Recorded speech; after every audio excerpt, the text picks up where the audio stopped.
Here's head coach Sean McVay. Wow, what a great job by our group finding a way. I thought our defense was outstanding. Thought special teams made the plays that they had to make, and then offensively, I did not do a very good job for our group tonight, but I thought our guys were able to overcome it.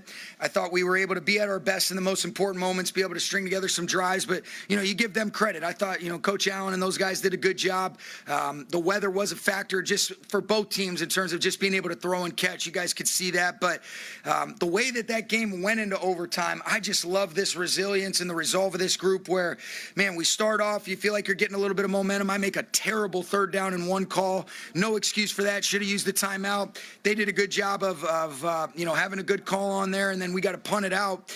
And I thought our defense, they just made them snap it one more time. It looked like they were getting themselves close to field goal range, and what a freaking play by Cam Curl. I thought our defense came up time in and time out tonight. And then offensively, to be able to make those plays, to be able to get back into field goal range, I thought was big. I thought Matthew did a great job of finding Colby early in that drive to be able to get up the sidelines for the first down.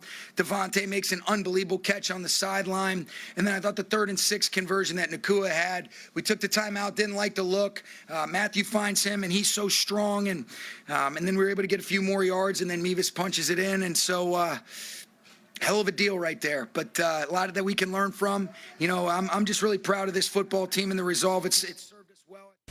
Yeah, in other words, full team effort by Sean McVay's Rams as they go on the road again, get the win in overtime over the Bears, 20-17. Now they are in the NFC Championship game for the first time since that 2001 season. Joining us now here on SportsCenter is Kyren Williams. He had 2 touchdowns for the Rams in that win. And Kyren, your coach just said he was proud of the team's resilience. When you hear that from your coach and you think about how this game played out, how was that resilience able to solidify itself for you guys to win this game? It was on full display. It started with the weather and everybody talking about, the Rams can't come play in the cold.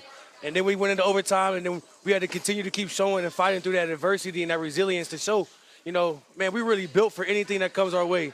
And we talk about that in the meeting room each and every single day, being built for it. And that's exactly what we showed through that resilience.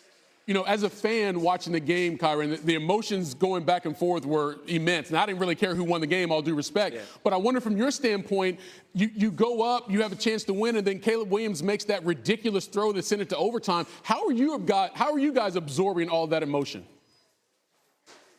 Man, it was a great play by them, but we got to continue to keep the mindset of the next play.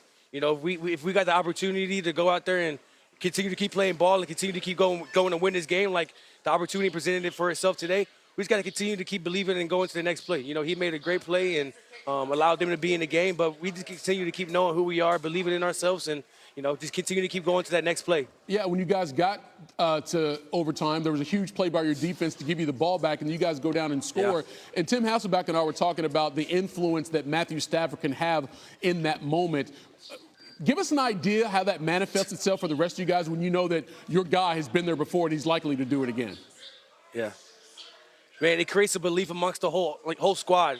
Definitely amongst the offense, but it creates a belief throughout the whole team that, Matthew, number 9, he's going to go get that done. He always has, and he's always proven true to that. I remember last week when we were going in, driving against Carolina, I remember saying, man, we got the best person in the world to lead us where we're going to go get to. And, he did exactly that, and he continues to keep showing. So, trusting and believing in 9, man, because he's got it all. He's got it all figured out, locked down, and, great command. All right, so now you got to go on the road to try to punch your ticket to the Super Bowl. Obviously, you know the team very well who you're going to be playing. Your initial thoughts on the matchup here with Seattle? I'm excited for it. It's going to be a big-on-big matchup. It's a team that we see, we've already seen twice this year. So we got to just continue to learn from what we did last time and continue to keep being who we are. I think that if we stay connected and we stay true and play the game that we know how to play, man, we're a really good team. So I got faith and trust and belief in all my teammates to go out here this week to have a great week of practice and a great week of preparation to go in, to Seattle and have a great game.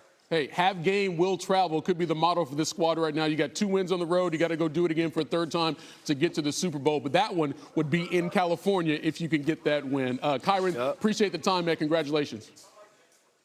Appreciate you, man. All right, big boy effort there from Kyren Williams. He scored those 2 touchdowns for the Rams in regulation. Again, on the ground. That's tied for the most in a playoff game in franchise history, believe it or not. He mentioned his leader, Matthew Stafford. That's his 55th game-winning drive in the fourth quarter or overtime in his career. So again, Tim, you have that guy under center. You have a lot of confidence with what's going to happen.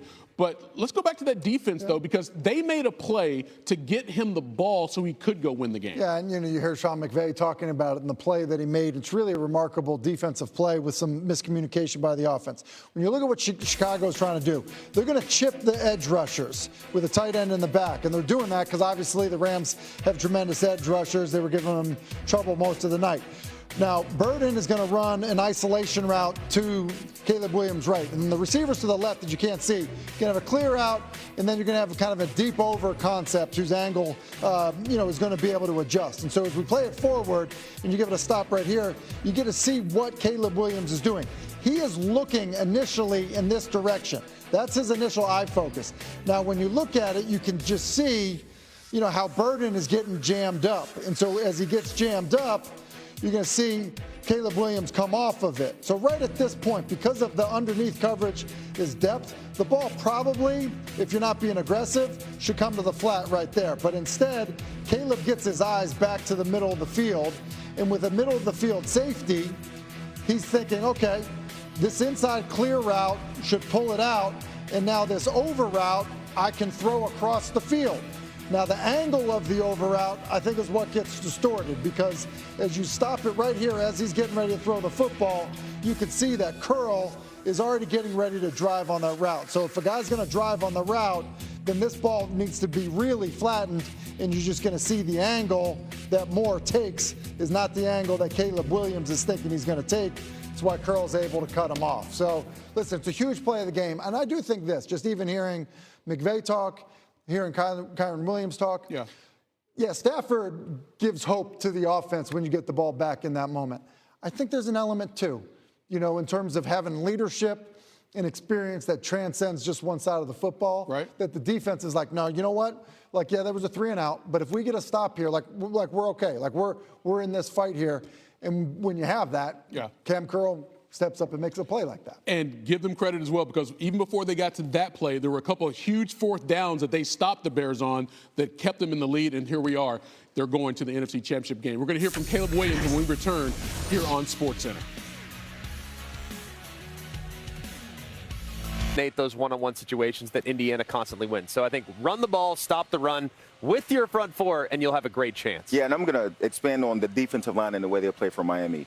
They have to make Indiana uncomfortable. We have not seen Indiana uncomfortable at all in this playoff. No. Oregon didn't do it. Alabama didn't do it. Neither of them got after Mendoza to make him uncomfortable. It felt like Indiana sort of breezed through both of those games offensively without taking many bumps or bruises. If Miami, like you said, with their front four, if they can dominate this game, if they can get after Mendoza, we haven't seen Mendoza get hit. We saw him get hit one time in the Ohio State game, took the big hit, bounced back, played well.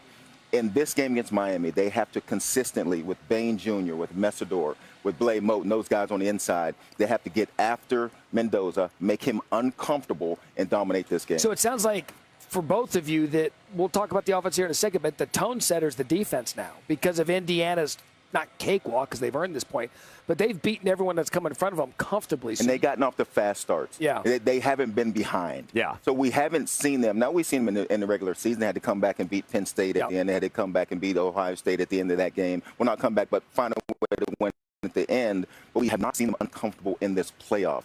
That's why it's hard for me to just think, what happens if they get uncomfortable? Yeah, and I think the other thing, too, what Indiana does such a great job of is they force you to make mistakes. There are so many times, whether it's a pick six on the first play of the game against Oregon, whether it's the stuff on 4th and 1 in the Rose Bowl against Alabama, a fumble at the end of half, they go down, get it, take it in, now it's 17-0, Bama's dead.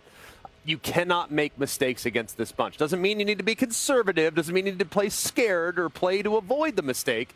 But you can't have penalties, which is a problem for Miami, and you cannot turn the football over because Indiana at plus 21, they'll kill you if you give